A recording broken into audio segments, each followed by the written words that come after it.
अभी सुन रहे हैं द टीम धमाका को। कबो बेली कबो पप तू नचवाला, सब साटा के पैसा सधवाला। काओ ठीक नहीं का करो। कबो बेली कबो पप तू नचवाला, सब साटा के पैसा सधवाला। कमी दया करो बला तो होई जाई बवाल तोरा भागला हप, कहे बड़े खिसियाती है पागला हप। अब ठुमका हो अब ठुमका लगाओ चल तबला पे। अब ठुमका लगाओ चल तबला पे। अब ठुमका लगाओ चल तबला पे।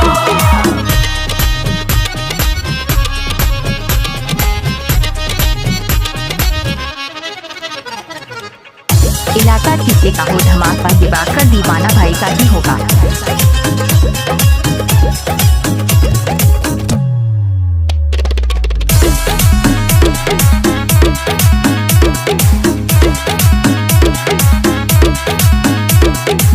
हिम्मत न करे थकल बाबा दुनिया, टूट के छिटाइल बाट कर धनिया।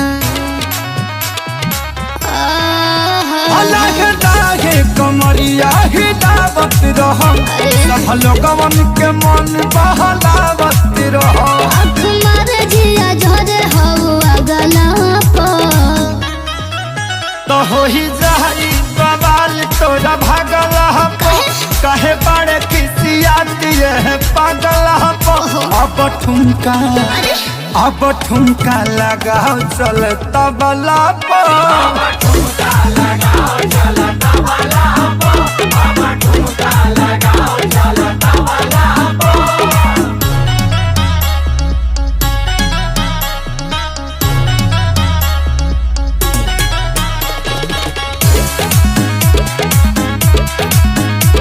अभी सुन रहे दिवाकर दीवाना भाई। बुझत कहे नहीं खम मजबूरी खेसारी, निकलता रहब हमरा मुहंगा से गारी। जा तनी करू बरदास खुश होके जइबे, जबड़ी के शुभम से नजर ना पैबे। जनी डालो तू घेर आग लगला होई जाई बवाल तोरा भागला हप, कहे बड़े खिसियाती है पागला हप।